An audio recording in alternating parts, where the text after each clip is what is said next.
Hello, and welcome to a special episode of Literary Guise. I'm Dr. Gordon McAllen. From time to time on the show, we like to take a break from our normal book commentary and discussion, and instead take a look at short stories that we find impactful and meaningful, and that hopefully teach us something about the nature of masculinity. Today we're going to be reading The Outcasts of Poker Flat by Bret Harte.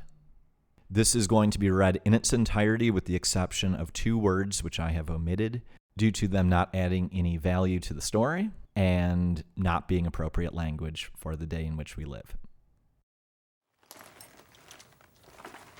The Outcasts of Poker Flat by Bret Harte.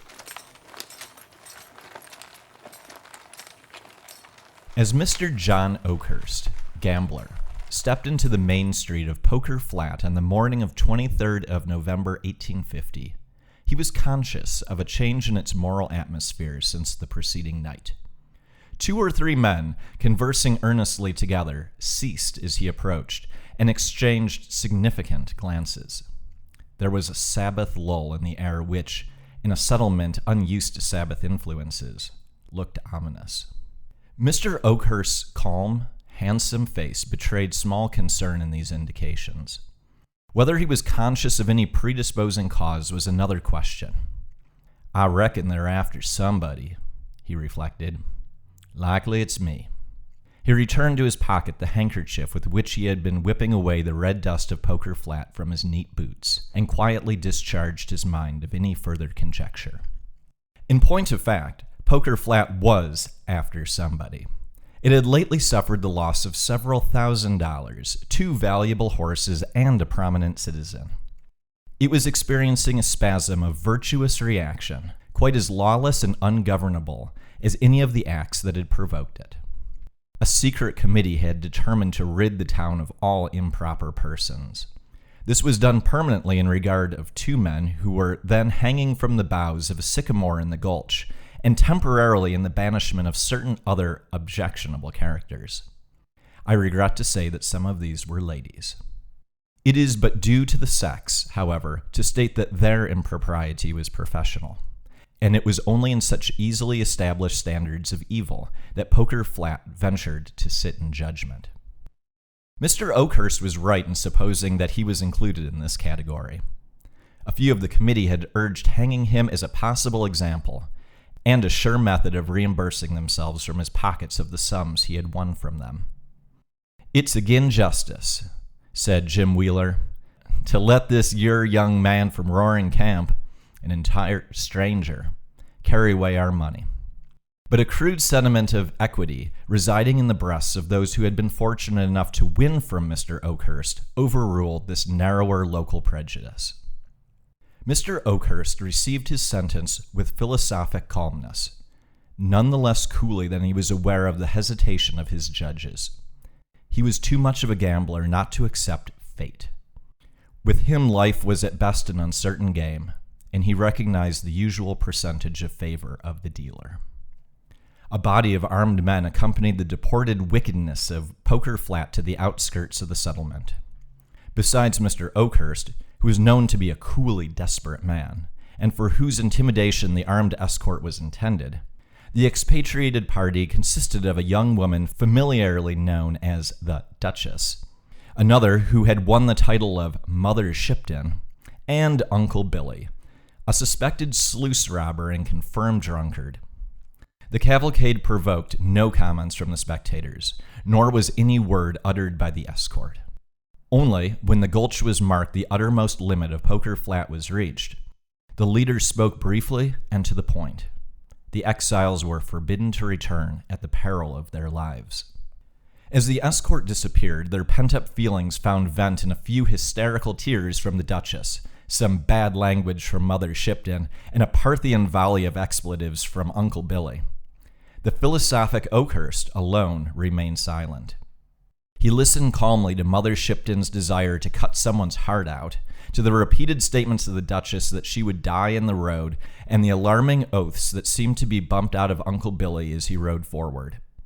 With the easy good humor characteristic of his class, he insisted upon exchanging his own riding horse, 5 Spot, for the sorry mule with which the Duchess rode.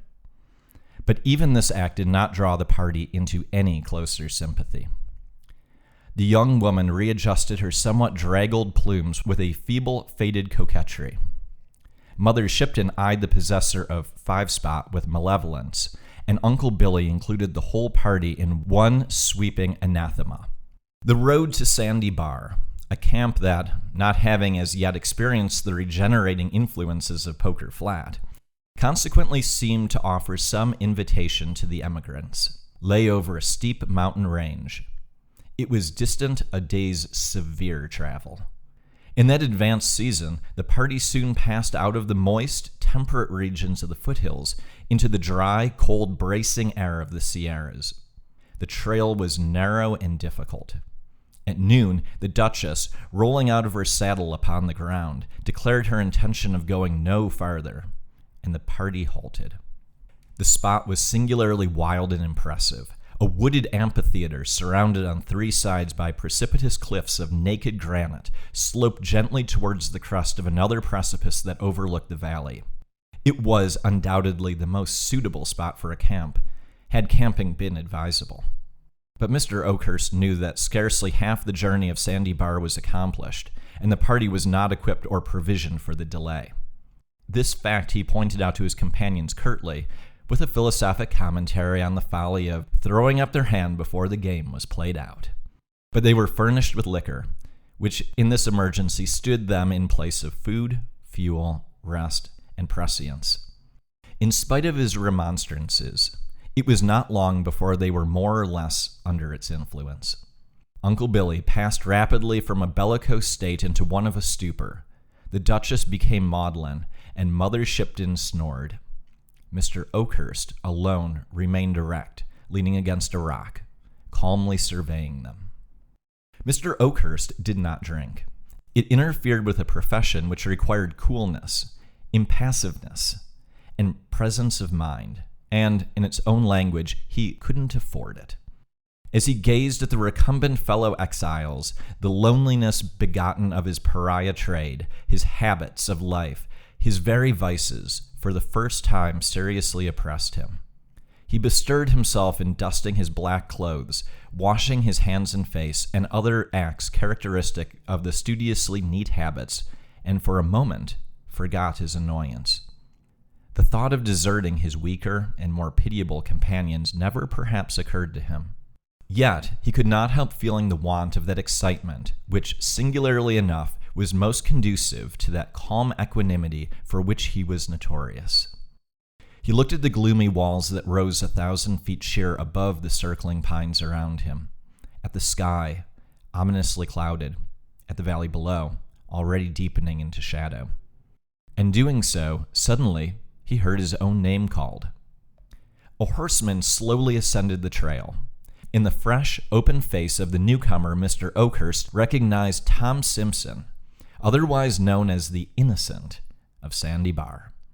He had met him some months before over a little game, and had, with perfect equanimity, won the entire fortune, amounting to some $40, of that guileless youth. After the game was finished, Mr. Oakhurst drew the youthful spectator behind the door and thus addressed him. "Tommy, you're a good man, but you can't gamble worth a cent. Don't try it over again." He then handed the money back, pushed him gently from the room, and so made a devoted slave of Tom Simpson. There was a remembrance of this in his boyish and enthusiastic greeting of Mr. Oakhurst. He had started, he said, to go to Poker Flat to seek his fortune. Alone? No, not exactly alone. In fact, a giggle, he had run away with Piney Woods. Didn't Mr. Oakhurst remember Piney? She that used to wait on the table at Temperance House? They had been engaged a long time, but old Jake Woods had objected, and so they had run away, and were going to Poker Flat to be married, and here they were. And they were tired out, and how lucky it was they had found a place to camp and company. All this the Innocent delivered rapidly, while Piney, a stout, comely damsel of 15, emerged from behind the pine tree, where she had been blushing unseen, and rode to the side of her lover. Mr. Oakhurst seldom troubled himself with sentiment. still less with propriety. But he had a vague idea that the situation was not fortunate. He retained, however, his presence of mind sufficiently to kick Uncle Billy, who was about to say something, and Uncle Billy was sober enough to recognize in Mr. Oakhurst's kick a superior power that would not bear trifling. He then endeavored to dissuade Tom Simpson from delaying further, but in vain. He even pointed out the fact that there was no provision, nor means of making a camp. But unluckily, the innocent met this objection by assuring the party that he was provided with an extra mule loaded with provisions, and by the discovery of a rude attempt at a log house near the trail. "Piney can stay with Mrs. Oakhurst," said the innocent, pointing to the Duchess, "and I can shift for myself." Nothing but Mr. Oakhurst's admonishing foot saved Uncle Billy from bursting into a roar of laughter. As it was, he felt compelled to retire up to the canyon until he could recover his gravity. There he confided the joke to the tall pine trees, with many slaps of the leg, contortions of the face, and the usual profanity. But when he returned to the party, he found them seated by the fire, for the air had grown strangely chill, and the sky overcast, in apparently amicable conversation. Piney was actually talking in an impulsive, girlish fashion to the Duchess, who was listening with an interest and animation she had not shown for many days. The innocent was holding forth, apparently with equal effort, to Mr. Oakhurst and Mother Shipton, who was actually relaxing into amiability. "Is this yer a damn picnic?" said Uncle Billy with inward scorn as he surveyed the sylvan group, glancing firelight and the tethered animals in the foreground. Suddenly, an idea mingled with the alcoholic fumes that disturbed his brain. It was apparently of a jocular nature, for he felt impelled to slap his leg again and cram his fist into his mouth. As the shadows crept slowly up the mountain, a slight breeze rocked the tops of the pine trees and moaned through their long and gloomy aisles. The ruined cabin, patched and covered with pine boughs, was set apart for the ladies. As the lovers parted, they unaffectedly exchanged a kiss, so honest and sincere that it might have been heard above the swaying pines. The frail Duchess and the malevolent Mother Shipton were probably too stunned to remark upon the last evidence of simplicity, and so turned without a word to the hut. The fire was replenished, the men lay down before the door, and in a few minutes were asleep. Mr. Oakhurst was a light sleeper. Toward morning, he awoke benumbed and cold. As he stirred the dying fire, the wind, which was now blowing strongly, brought to his cheek that which caused the blood to leave it. Snow. He started to his feet with the intention of awakening the sleepers, for there was no time to lose. But turning to where Uncle Billy had been lying, he found him gone. A suspicion leaped to his brain and a curse to his lips. He ran to the spot where the mules had been tethered. They were no longer there. The tracks were already disappearing into the snow. The momentary excitement brought Mr. Oakhurst back to the fire and his usual calm. He did not waken the sleepers. The innocent slumbered peacefully, with a smile on his good-humored, freckled face. The virgin Piney slept beside her frailer sisters as sweetly as though attended by celestial guardians, and Mr. Oakhurst, drawing his blanket over his shoulders, stroked his mustaches and waited for the dawn. It came slowly in a whirling mist of snowflakes that dazzled and confused the eye. What could be seen of the landscape appeared magically changed. He looked over the valley and summed up the present and the future in 2 words: snowed in.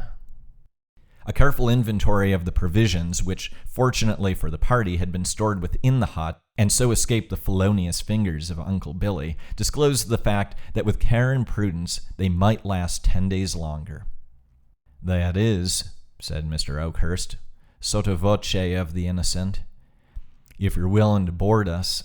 If you ain't, and perhaps you better not, you can wait for Uncle Billy to get back with provisions."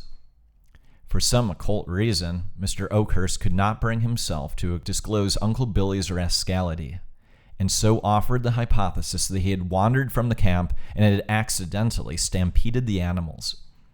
He dropped a warning to the Duchess and Mother Shipton, who of course knew the facts of their associate's defection. "They'll find out the truth about us all when they find out anything," he added significantly, "and there's no good frightening them now." Tom Simpson not only put all his worldly store at the disposal of Mr. Oakhurst, but seemed to enjoy the prospect of their enforced seclusion.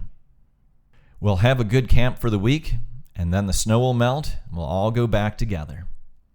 The cheerful gaiety of the young man and Mr. Oakhurst's calm infected the others.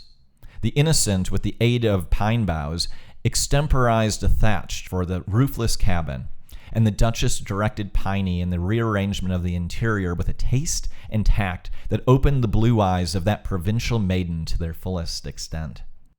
"I reckon now that you're used to fine things at Poker Flat," said Piney. The Duchess turned away sharply to conceal something that reddened her cheeks through its professional tint, and Mother Shipton requested Piney not to chatter. But when Mr. Oakhurst returned from a weary search for the trail, he heard the sound of happy laughter echoed from the rocks. He stopped in some alarm, and his thoughts first naturally reverted to the whiskey, which he had prudently cached. "And yet it don't somehow sound like whiskey," said the gambler. It was not until he caught sight of the blazing fire through the still blinding storm and the group around it that he settled to the conviction that it was square fun. Whether Mr. Oakhurst had cached his cards with the whiskey as something debarred the free access of the community, I cannot say. It was certain that, in Mother Shipton's words, he "didn't say cards once" during the evening. Happily, the time was beguiled by an accordion, produced somewhat ostentatiously by Tom Simpson from his pack. Notwithstanding some difficulties attending the manipulation of the instrument, Piney Woods managed to pluck several reluctant melodies from its keys to an accompaniment by the innocent on a pair of bone castanets. But the crowning festivity of the evening was reached in a rude camp-meeting hymn, which the lovers, joining hands, sang with great earnestness and vociferation. I fear that a certain defiant tone and the Covenanters' swing to its chorus, rather than any devotional quality, caused it speedily to infect the others, who at last joined in the refrain. "I'm proud to live in the service of the Lord, and I'm bound to die in his army." The pines rocked, the storm eddied and whirled above the miserable group, and the flames of their altar leaped heavenward as if in token of the vow. At midnight the storm abated, the rolling clouds parted, and the stars glittered keenly above the sleeping camp. Mr. Oakhurst, whose professional habits had enabled him to live on the smallest possible amount of sleep, in dividing the watch with Tom Simpson, somehow managed to take upon himself the greater part of the duty. He excused himself to the innocent by saying that he had often been a week without sleep. "Doing what?" asked Tom. "Poker," replied Oakhurst sententiously. "When a man gets a streak of luck, he don't get tired. The luck gives in first. Luck," continued the gambler reflectively, "is a mighty queer thing. All you know about it for certain is that it's bound to change, and it's finding out when it's gonna change that makes you. We've all had a streak of bad luck since we left Poker Flat. You come along, and slap you get into it too. If you can hold your cards right along, you're all right, for," added the gambler with cheerful irreverence, "I'm proud to live in the service of the Lord, and I'm bound to die in his army." The third day came, and the sun, looking through the white-curtained valley, saw the outcasts divide their slowly decreasing store of provisions for the morning meal. It was one of the peculiarities of that mountain climate that its rays diffused a kindly warmth over the wintry landscape, as if in regretful commiseration of the past. But it revealed drift on drift of snow piled high around the hut, a hopeless, uncharted, trackless sea of white lying below the rocky shores to which the castaways still clung. Through the marvelously clear air, the smoke of the pastoral village of Poker Flat rose miles away. Mother Shipton saw it, and from a remote pinnacle of her rocky fastness hurled in that direction a final malediction. It was her last vituperative attempt, and perhaps for that reason was invested with a certain degree of sublimity. It did her good, she privately informed the Duchess. "Just you go out there and cuss, you see." She then set herself to the task of amusing the child, as she and the Duchess were pleased to call Piney.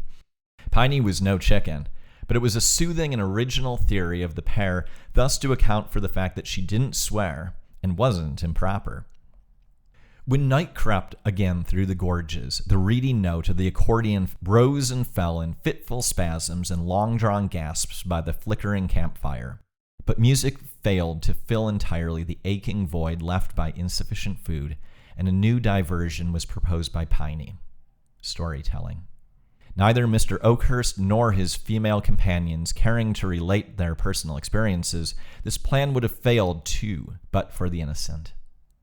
Some months before, he had chanced upon a stray copy of Mr. Pope's ingenious translation of the Iliad. He now proposed to narrate the principal incidents of that poem, having thoroughly mastered the argument and fairly forgotten the words, in the current vernacular of Sandy Bar. And so for the rest of the night, the Homeric demigods again walked the earth. Trojan bully and wily Greek wrestled in the winds, and the great pines of the canyon seemed to bow to the wrath of the son of Peleus. Mr. Oakhurst listened with quiet satisfaction. Most especially, he was interested in the fate of the ash-heels, as the innocent persisted in denominating the swift-footed Achilles. So, with small food and much of Homer and the accordion, a week passed over the heads of the outcasts. The sun again forsook them, and again from leaden skies the snowflakes were sifted over the land. Day by day, closer around them drew the snowy circle, until at last they looked from their prison over drifted walls of dazzling white that towered 20 feet above their heads. It became more and more difficult to replenish their fires, even from the fallen trees beside them, now half hidden in the drifts. And yet no one complained. The lovers turned from the dreary prospect and looked into each other's eyes, and were happy. Mr. Oakhurst settled himself coolly to the losing game before him. The Duchess, more cheerful than she had been, assumed the care of Piney. Only Mother Shipton, once the strongest of the party, seemed to sicken and fade. At midnight on the 10th day, she called Oakhurst to her side. "I'm going," she said, in a voice of querulous weakness. "But don't say anything about it. Don't waken the kids. Take the bundle from under my head and open it." Mr. Oakhurst did so. It contained Mother Shipton's rations for the last week, untouched. "Give 'em to the child," she said, pointing to the sleepy Piney. "You've starved yourself," said the gambler. "That's what they call it," said the woman, querulously, as she lay down again and, turning her face to the wall, passed quietly away. The accordion and the bones were put aside that day, and Homer was forgotten. When the body of Mother Shipton had been committed to the snow, Mr. Oakhurst took the innocent aside and showed him a pair of snowshoes which he had fashioned from the old pack saddle. "There's but one chance in 100 to save her yet," he said, pointing to Piney. "But it's there," he added, pointing towards Poker Flat. "If you can reach there in 2 days, she's safe." "And you?" asked Tom Simpson. "I'll stay here," was the curt reply. The lovers parted with a long embrace. "You're not going too?" said the Duchess, as she saw Mr. Oakhurst apparently waiting to accompany him. "As far as the canyon," he replied. He turned suddenly and kissed the Duchess, leaving her pallid face aflame and her trembling limbs rigid with amazement. Night came, but not Mr. Oakhurst. It brought the storm again and the whirling snow. Then the Duchess, feeding the fire, found that someone had quietly piled beside the hut enough fuel to last a few days longer. The tears rose to her eyes, but she hid them from Piney. The women slept but little. In the morning, looking into each other's faces, they read their fate. Neither spoke, but Piney, accepting the position of the stronger, drew near and placed her arm around the Duchess's waist. They kept this attitude for the rest of the day. That night the storm reached its greatest fury, and rending asunder the protecting pines, invaded the very hut. Toward morning, they found themselves unable to feed the fire, which gradually died away. As the embers slowly blackened, the Duchess crept closer to Piney and broke the silence of many hours. "Piney, can you pray?" "No, dear," said Piney, simply. The Duchess, without knowing exactly why, felt relieved, and putting her head upon Piney's shoulder, spoke no more. And so reclining, the younger and purer pillowing the head of her soiled sister upon her virgin breast, they fell asleep. The wind lulled as if it feared to waken them. Feathery drifts of snow, shaken from the long pine boughs, flew like white-winged birds and settled about them as they slept. The moon through the rifted clouds looked down upon what had been the camp, but all human stain, all trace of earthly travail, was hidden beneath the spotless mantle mercifully flung from above. They slept all that day and the next, nor did they waken when voices and footsteps broke the silence of the camp. And when pitying fingers brushed the snow from their wan faces, you could scarcely have told from the equal peace that dwelt upon them which was she that had sinned. Even the law of Poker Flat recognized this, and turned away, leaving them still locked in each other's arms. But at the head of the gulch, on one of the largest pine trees, they found the deuce of clubs pinned to the bark with a bowie knife. It bore the following, written in pencil in a firm hand. Beneath this tree lies the body of John Oakhurst, who struck a streak of bad luck on the 23rd November, 1850, and handed in his checks on the 7th November, 1850. And pulseless and cold, with a derringer by his side and a bullet in his heart, though still calm as in life, beneath the snow lay he who was at once the strongest and yet the weakest of the outcasts of Poker Flat.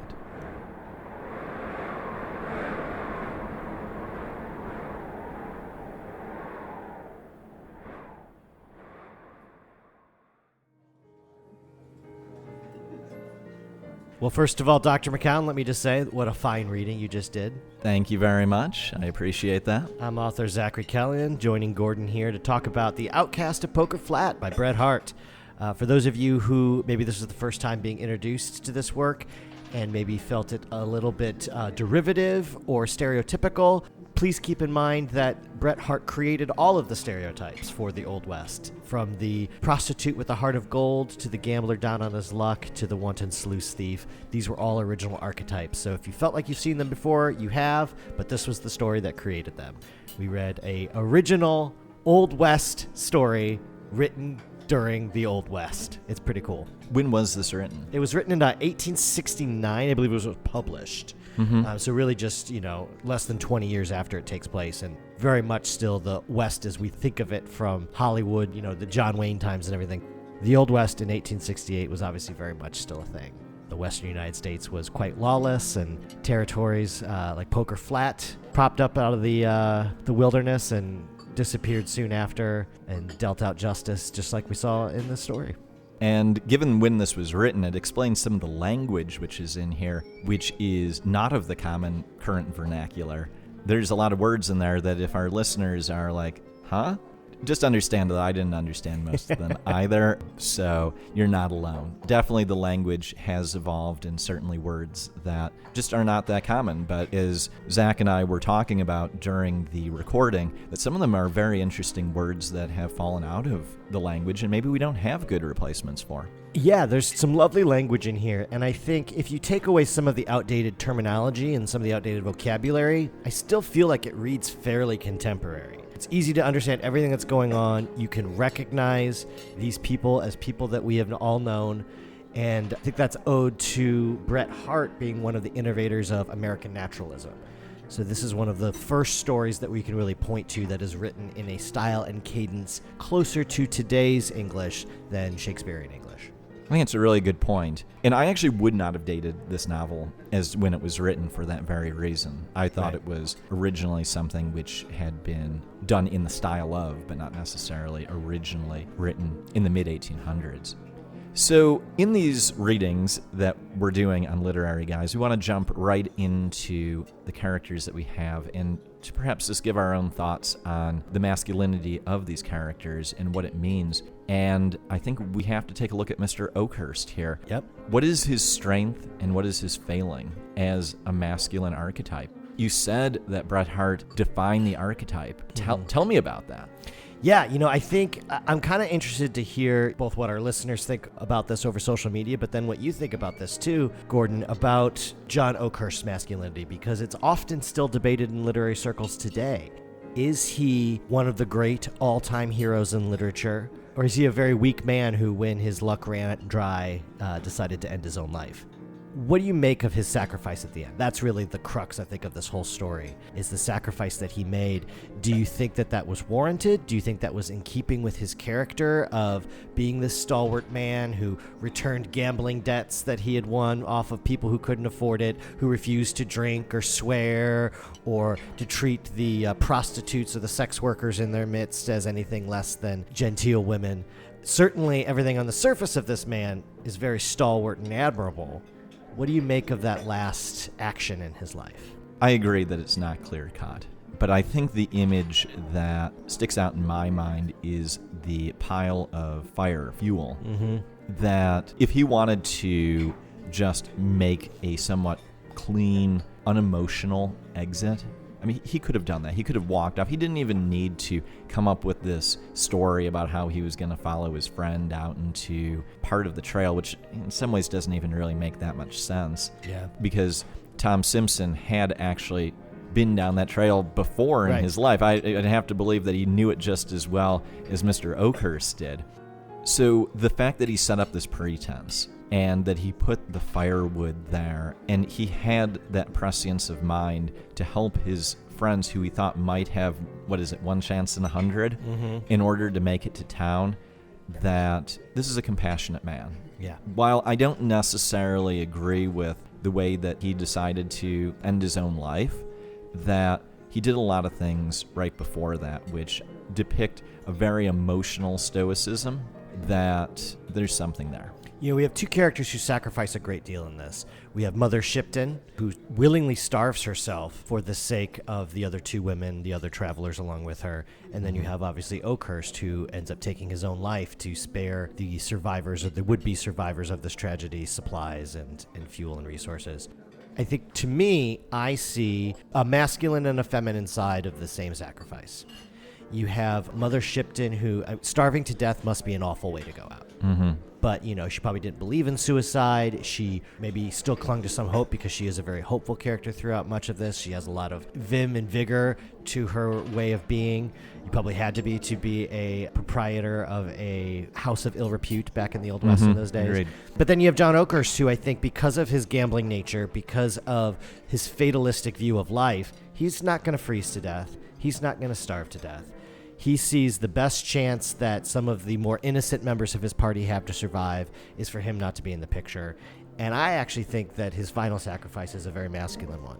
Unfortunately, suicide by gunshot is much more common among men than it is women. Guys tend to, I think, when their chips are cashed in, sometimes just tend to take, the quick push of a button out and then they're done. And certainly we don't advocate for that kind of mentality on this, but this is a work of fiction, and I think it's tough to judge somebody when they're in a survival situation like that. So to me, I agree with you. I think that chopping of the wood pile, he didn't peace out like Uncle Billy with the mules and leave everybody stranded. He stayed until his staying there did them no good one way or the other. Gave them some hope, took the strongest, at least physically among them, Tom, sent him in, because he probably figured Tom had the best chance of survival of any of them, and wanted to at least get his blood moving, give him a reason, a goal to kind of keep going. And like you said, probably 1 in 100 for the Duchess and Piney, but he thought that was a better chance than they had with him there. And I just really admire the character. And I think that's what Bret Harte's saying with that, because he gives him so many other admirable qualities. He's almost too good to be true in terms of his, he's given back. He's a professional gambler who gives people his winnings back when he thinks that they shouldn't have gambled it away. You can't find many people like that. He's a pretty pure character. Speaking of pureness, we have the two characters who join us in the middle of the story, one of whom is referred to as the innocent, and the other who is this virginal young bride-to-be, if you will. And they're the only people who might have made it out of the story. Yeah. And I think that's really interesting. Like, he's painting this picture of people who are perhaps sullied by the world in one form or another. He uses the word soiled, actually. And then these two people who escape. And ironically, it is that character who Mr. Oakhurst gave the money back to. Like, he didn't want him to be soiled, as it were, by being in that perhaps kind of debt or that kind of loss in his life. He didn't want him to be. He wanted to protect him from that. And we see that over and over again. And there's that great term that Bret Harte uses, the human stain. It is. I think when we look at this today, it might be tough to remember. There's not as much societal judgment on gamblers today. But certainly in the 1800s when this was written, to be a professional gambler was the lowest of the low, except for maybe sex workers. We have a much more positive view of sex workers and those who choose to use their body and their sexuality to build a career. It's not as negative anymore. Back then, you were lower than a gambler, and the only thing lower than that was a sluice robber or a horse thief, which Uncle Billy is. You know, these were the dregs of society, and I think you have that beautiful moment that Bret Harte creates where you've got this very pure, virginal character, Piney, who in 1860s would have been this daughter that everyone held up on a pedestal, that would have been the key goal of any woman in society, just nestled lovingly into the bosom of this prostitute who had probably bedded thousands of men in the same town and lived a very hard life and a very judged life. And I love that there's that coming together, that at the end of the day, it doesn't matter what we've done, what ills we've brought on ourselves or others, we're all human in the end. And I think that this is why this story is so highly regarded, because it kind of ushered in that American naturalism, that sense of American identity, that it doesn't matter if you're an immigrant, it doesn't matter what your background is, all sins are kind of forgiven as long as we work together to fulfill this American dream. Well, we want to thank our listeners for joining us on this journey into this quite incredible work, and we really do want to hear your thoughts. So feel free to reach out to us through all the normal channels and social media and on our website, literaryguise.com. Next week, we'll be returning to our normal format. And what will we be talking about, Zach? I think we'll be talking about a little bit of a masterpiece of horror/science fiction, I Am Legend. I'm looking forward to that discussion. I think there's going to be a lot to dig into. So with that, we'd like to thank the Stardust Lounge, as always, and Edgar Bergamot on the piano. And with that, this has been Literary Guise, signing off.